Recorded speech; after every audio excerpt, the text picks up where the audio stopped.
Blue star के बारे में। मौसम भी इन्हीं का चल रहा है। अरिजीत जी पूछ रहे हैं, अरिजीत श्रीवास्तव, कि ब्लू स्टार पर आपका सुझाव क्या है? और इन्होंने 2-3 बार सवाल पूछा, छोटी अवधि के नज़रिए से ये जानना चाहते हैं। 2-3 बार नहीं बल्कि ज़्यादा ही बार सवाल रख दिया।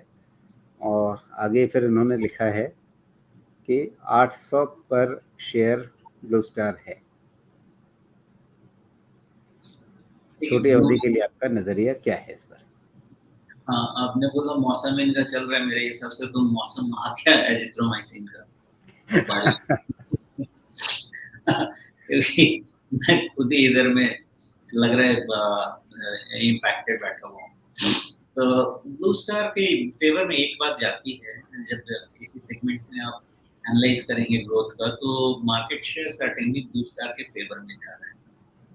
ये इनके लिए एक पॉजिटिव है। प्लस चार्ट के हिसाब से तो लग रहा है कि इनका मौसम कई साल से चल रहा है।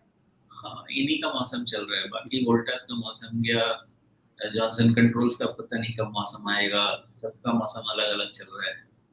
तो इन्होंने मार्केट को अच्छे तरीके से पकड़ा है। यही है ना कि जैसे पेज इंडस्ट्री ने एक मार्केट सेगमेंट को पकड़ा और वहां पे पोजिशनिंग की, इन्होंने भी वैसे ही पकड़ के अपनी पोजिशनिंग की, वैल्यू प्लस प्रीमियम, और उसका इनको फायदा मिलता गया। क्योंकि वोल्टास को आप प्रीमियम में डाल नहीं सकते, जॉनसन कंट्रोल्स ये सब जो है थोड़े हाई रेंज में आ जाते हैं।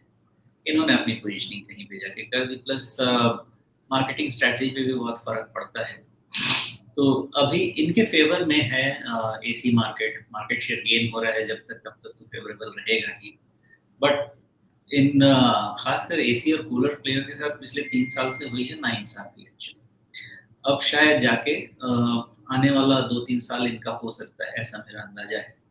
नाइंसाफी कैसे हुई है समझने की बात यह है कि 2020 से जब एक्चुअली टर्न अराउंड आ रहा था, तो उस समय कोविड आ गया, और कोविड आया मार्च अप्रैल में जो इनका सीजन होता है।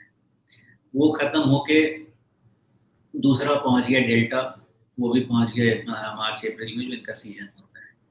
वो खत्म होके तीसरा पहुंच गया ओमिक्रॉन जनवरी के आसपास, जहाँ पे इनकी इन्वेंट्री मार्केट में जाती है। अब वो खत्म होने के बाद फिर ठीक होने लगा था, तो आ गए पुतिन साहब। अब उसके कारण से इनपुट प्राइसेस इतने हाई कि सबके मार्जिन पे आ गए। तो इन्होंने 2-3 साल से एक्चुअली अपने सेल्स खो दिया, 2 साल से, उसके बाद इन्होंने अपने मार्जिन को खो दिया। तो मे बी अब नॉर्मलाइजेशन का धीरे धीरे टाइम आ रहा है, मेरा ऐसा अंदाजा है। तो अब इनके सपोर्ट में शायद थोड़ा एल नीनो आ जाए। एल नीनो अब हमारे यहाँ अकाल नहीं पड़ेगा, लेकिन गर्मी तो पड़ा ही रहा है। और एल नीनो आता है तो जैसा मेट डिपार्टमेंट वाले लोग एनालाइज करते कहते हैं 2-3 साल भी असर रहता है।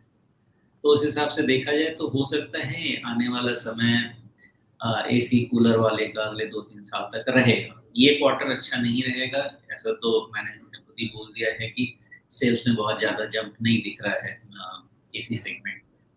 और अगले बारिश में तो एसी कौन खरीदने वाला है। तो हो सकता है अगले साल से इनका अच्छा समय आए। ये बाकी 3-6 महीने इनके नॉर्मल ऐसे ही कंसोलिडेशन वाले रहे। ये मेरा ये एसी कूलर पे अंदाजा है, व्यू है।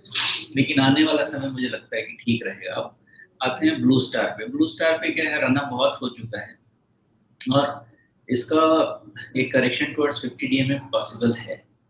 तो 730 से लेके 750 के रेंज में करेक्शन पुल ऑफ हो सकता है, उसमें कोई दिक्कत नहीं है। दिक्कत तभी होगी जब ये अपना बॉटम छोड़ देगा 685 वाला। 685 वाला भी नहीं कह सकते, 675 वाला, बिकॉज धीरे धीरे 200 डीएम 675 के पास आना चाहिए, और वहां पे आके बॉटम भी मिल रहा है। तो थोड़ा नीचे आने में कोई दिक्कत नहीं है, 720 750 के रेंज में वो करेक्शन ठीक है। लेकिन प्रॉब्लम 670-75 के नीचे है।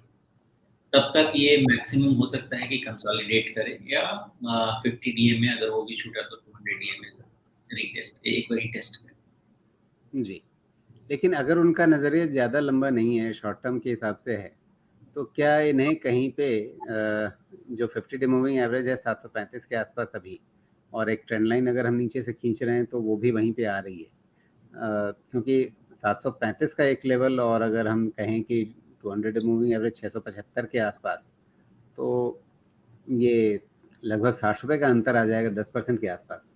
तो इन्हें कहाँ पे रिस्क मैनेज करना ज़्यादा अच्छा रहेगा? नहीं, अब ये ट्रेडिंग के नेचर पे डिपेंड करता है। पहली चीज, ये अभी खरीदने का तो बना नहीं है। खरीदने का कहाँ बना था? खरीदने का बना था 735 के ऊपर। तो रिस्क पे वही मैनेज करना है आपको। ये कोई जाके ऊपर में 700-800 रुपए पे खरीदने की चीज़ तो बनी नहीं थी। तो खरीदने के लिए जो लेवल बना था वही आपके रिस्क कंटेन करने का लेवल बनेगा, व्हिच इज़ क्लोज़र टू 720 730 750। वहाँ पे आएगा तो भी कोई दिक्कत नहीं है, उतना करेक्शन में आ सकता है। लेकिन अगर आपका एग्रेसिव ट्रेड है, सॉरी बहुत कंज़र्वेटिव इन्वेस्टर हैं, तो 730 725 के नीचे क्लोज़ होगा तो आपको अपना कॉल लेना पड़ेगा। लेकिन आपने थोड़ा मीडियम टर्म के लिया हुआ है, थोड़ा एग्रेसिव नेचर है, इसलिए दोनों चीज़ बता के रख रहा हूँ कि जब तक 670 75 के नीचे क्लोज़ नहीं होते हैं, तब तक इसका पैटर्न में कोई तकलीफ नहीं है। 200 जी। डीएमए इंटैक्ट रहेगा। जी। तो अगर ज़्यादा समय के हिसाब से आप देखना चाहें तो फिर आप ध्यान रखें 675 के आसपास। अगर कम समय के हिसाब से आपका ट्रेड है तो फिर आप 730 के आसपास का ध्यान रखें और उसके हिसाब से अपना निर्णय लें।